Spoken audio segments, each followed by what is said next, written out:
Hello and welcome to this week's lesson on JavaScript Loops. I've downloaded the usual template. I'm going to change its name to loops.html. I'm going to open it with a code editor and I'm going to look at it with Firefox. There we go. So loops are used to handle repetitive tasks, and they are used all the time in computer programming. So inside the code editor, first thing I'm going to do, change the title, and I'm going to call it JavaScript Loops. There are basically three different types of loops in JavaScript. The first type is called while loop, and that's the first one we're going to look at. So we're going to open our script tags and close it right away. So let's say we want to do something very basic as keep on displaying a number increasingly bigger, so from 0 to 10 for example. We want to keep on displaying that. So what we could do using document write, we could say document write 0 and repeat that line by line, document write, paste it below, so document write 1, document write 2, and so forth. Very tedious to do that, especially if you have to repeat something a large number of times. So if you have to do a repetitive action, that's a perfect occasion to use a loop. So taking this example, I'm going to get rid of this document write here. What do we need to create a while loop? So we can say very oftentimes in programming you use English like you would in normal language. So you can say while a certain number, let's say a variable, then we're going to call it count, is count is less than 10, we want to keep on displaying it. And to be able to do that, we have to create what is called a code block inside the curly braces, very much like an if statement. So if you change, it says while. I don't need a T there. There we go, I changed the color. So if you change the while into if, it would have exactly the same syntax. But here we're saying while count has a value that is less than 10, keep on doing something. And that keep on doing something goes inside the curly braces. And let's say we want to just display the value of count. So I can say document write. And I know if I want to display a variable, I can just put the name of the variable in there without anything in it, no quotes. And I have my semicolon there, I'm making all kind of syntax mistakes here.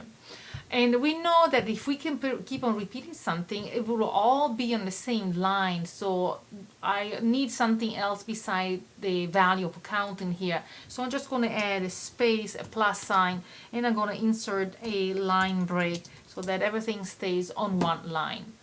So here we go. Let's see what this does. So I'm going to save that. Now actually, at least I'm not going to do anything because I'm missing something very important. Two things I'm missing, very important. So repeating, this is saying while count has a value that is less than 10, displayed, write it on the web page.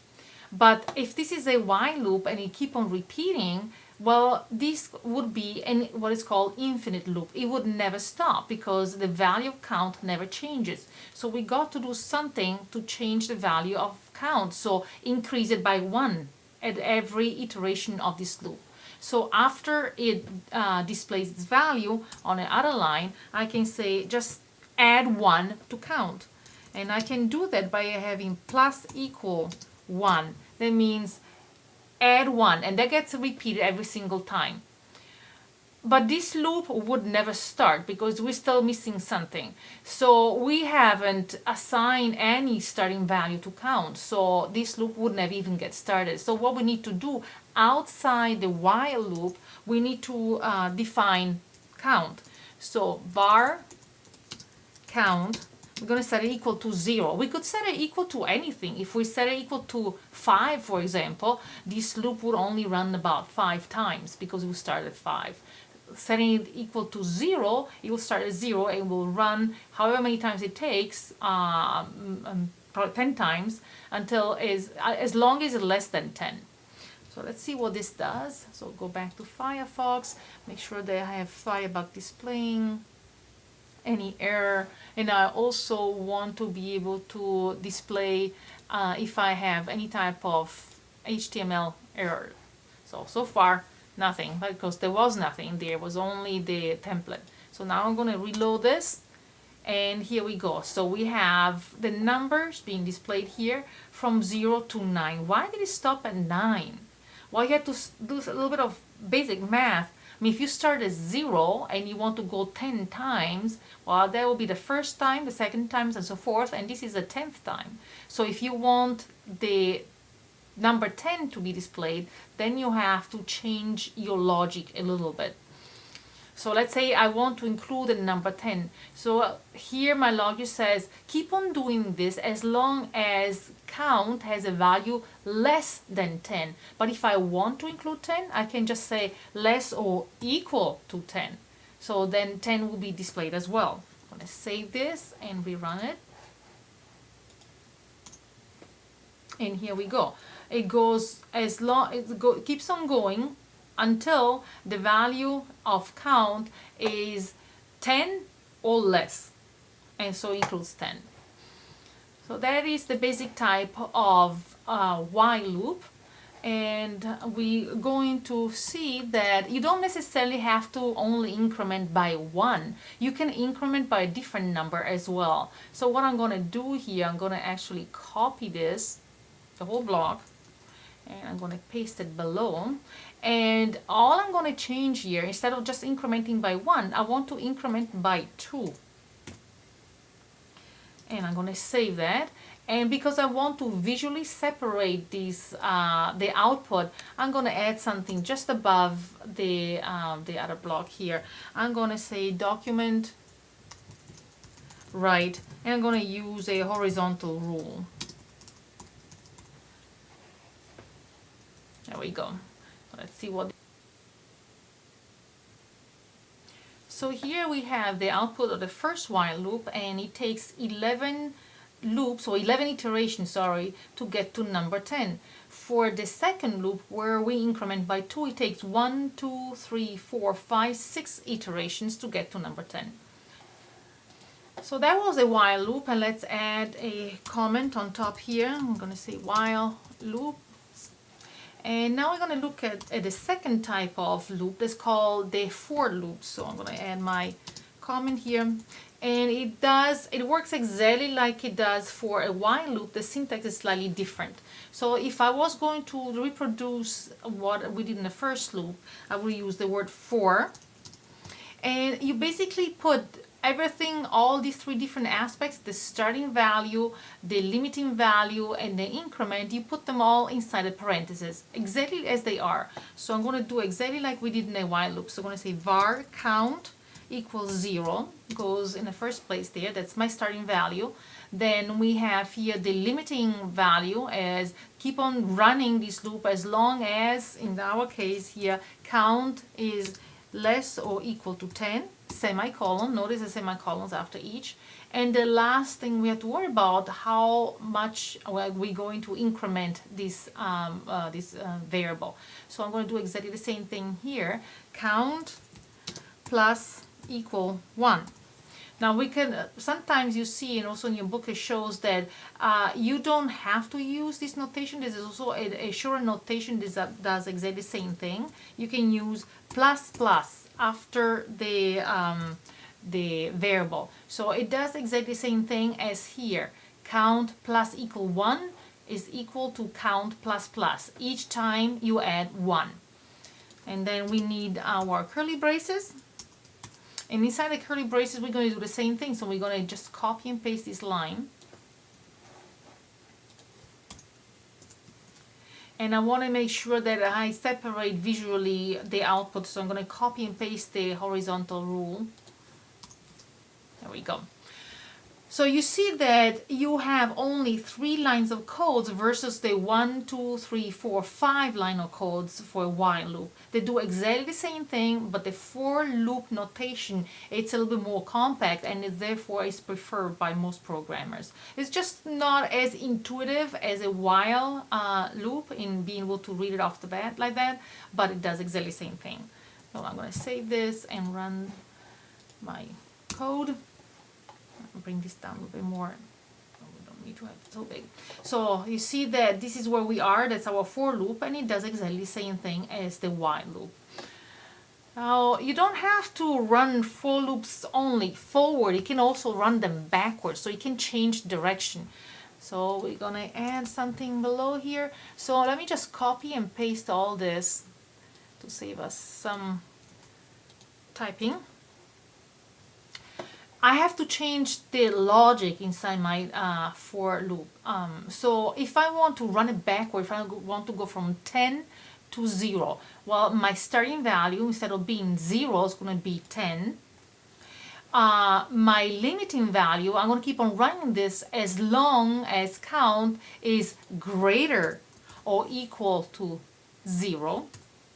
And I can remove 1 from count every single time. So I can use the notation of minus minus. So every single time this loop runs, it takes away 1 from count. So I'm going to save that and run it. And you can see that it goes from 10 all the way to 0. So being able to combine the direction with how much you increment the value, you have quite a few options. But let's take the case where you want to run it up to a certain point, and if count as a certain value, you just want to skip it. Well, you can do that with this. So I'm going to copy and paste the first for loop, copy that and paste it below. And now I want to add something. So I want to print all the numbers, but when it reaches 3, I want to skip that. So I can say if count is equal to 3, I want to skip this iteration. And to be able to do that, we use the word continue, the command continue. So this loop will run, but when it reaches the value of 3 for count, it will just immediately skip to the next iteration. So it will not print out value 3. Save that. And we run this. And I'm always looking at the last loop here. So you see it goes from 0, 1, 2, and then it skips 3, goes to 4, and keeps on going. There's another thing we can look at. Let's say, so let's add a little comment here. So I'm going to say skipping an iteration. An iteration is just one instance of the loop. I can completely jump out of a loop if I reach a certain value. Let's say I want to stop counting if we reach the value of 10. So let me copy and paste the whole thing because the syntax is very similar. So skipping, now breaking out of the loop. Out of a loop. So let's say if count is equal to, I don't know, maybe let's make it 5. Instead of continue, I want to totally stop the loop. I can use the word break. So very different. Continue will keep on going through the entire, all the iterations. It will just skip whatever is below it, whatever command you have below it, and go to the next iteration. If you actually have the word break in there, the statement break, it will jump out of the loop, and if you add more commands below that, it will execute those commands. I'm going to save that. And we run. Okay. So we see that here, that was the loop before, we went from 2 to 4. We skipped when the value of count was 3. And here we stopped. We completely stopped the loop when it reached a value of 5. Now remember, see. So remember that it reached the value of 5 before you would print it. So let's look at what we're saying here. So it reached the value of 5 here and immediately jumped out of the loop. So you actually didn't print the value of 5. If I change that and I brought this down, so this if statement, I brought it below document right, it would first print the value, then check if it's equal to 5. If it is, it will break out. So you can really customize your loop like that. Save that and show you the difference. So here it didn't print a value of 5. Now I'm going to run this again, and now it does. So it prints a value all the time. When it prints the number 5, then it checks, is that equal to 5? Yes, it is. And then it's going to break out of the loop and completely stop. I want to see one last thing. How can you use loops with arrays? Because you need this for your assignment. So let's go ahead and create an array. But first we're going to add a comment. I'm going to say loops with arrays. So I'm going to create an array called countries. So I'm going to use the word var country. And if you remember, to create an array, you can use square brackets. Inside the square brackets, I'm going to create a list of country names. I'm going to use countries in South America. So I'm going to start with Brazil. And I'm going to add Venezuela. Venezuela. And I'm going to say Paraguay. Chile. What else? Peru and Colombia, just to have a few names. Okay, so we have 1, 2, 3, 4, 5, 6 items in this array. Okay, so let's say I want to display them all one by one. I'm going to set up my for loop. I'm going to say for. And inside the parentheses, I have to have the starting value. I'm going to have the word var because this is the variable that we're going to use for counter. I'm going to call it index. I can call it what I want, but I want to call it index in this case. I'm going to set it equal to 0 because I want to start at the first element of my array. And I want to keep on going as long as, so print all the different elements. So 1, 2, 3, 4, 5, 6. So I'm going to keep on going as long as index is less than 6. So always a little bit counterintuitive. Remember that we're starting at 0. So if I did less than 7 or equal to 6, it will try to look for the 7th item. So doing less than 6 is just automatically stops at the correct number. And we're going to increment index by 1 for each iteration. I'm going to have my curly braces. And inside the curly braces, I'm going to tell my code what to do. So inside the loop, inside the curly braces, I'm going to use document right. And inside the parentheses, I'm going to use the name of the array, country. I'm going to use square brackets to access the item I want to display. And what I'm going to put inside the square brackets, that seemed to be the questions that a lot of people had with previous assignments. So I'm going to use index. That's why I also gave it a name, just to make it a little bit more logical. So index starts as 0, so when I enter country 0, it will display Brazil. With the next iteration, index is going to be equal to 1. I want to display country 1 is going to be equal to Venezuela, and so forth. And remember that we want to display 1 by line, so I just have to use a line break here. And we have everything. So we have our starting value, we have the limiting value, and we have the increment. So this should work. The only thing I want is to add a visual separator. So I'm going to copy that. And I'm going to paste it here. Save this, and we run this. That's fine right here. And here we are. So it displays all the different items in my arrays one by line. So this brings us to the end of this demonstration on loops. There is a third loop in JavaScript, is the do while loop. Your book talks about it, and it's part of your quiz, so you can find that information in your book. It's a type of loop that runs at least one time. It's very similar to a regular while loop, but just adds a little something extra. Now I want to show you what the assignment could look like. I'm asking you to create an online quiz, and you'll be using the knowledge you gathered so far. So you will include loops, you will include if statements, and you will include arrays. And it's going to look something like that. So when you come to your page, you'll have a prompt that's going to come up, and it will come up 5 times. So I'm asking you to create 5 questions, and each time you run the loop, the question will be displayed one at a time. And I created 5 questions that regard coding. So for me, the first question is, what CSS property do you use to add spaces inside a div? And I know it's padding. And click OK, and here comes the second question. What CSS property do you use to add space outside a div? I know it's margin.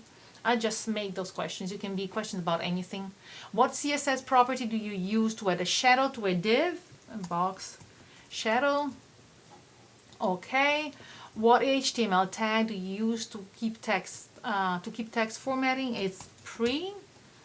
And the last question, what HTML5 tag do you use to play videos? It's video. And at the end of my questions, it tells me what my score is, 5 out of 5. And if I made some mistakes, it will show it right here by indicating a little bit less. So let's just run it once more and put in some on purpose, some mistakes. Let's just enter nothing for all these questions. So it still runs through all the questions, and it keeps on collecting information about my score, and the score is equal to 0. So this concludes this week's demonstration, and until next time.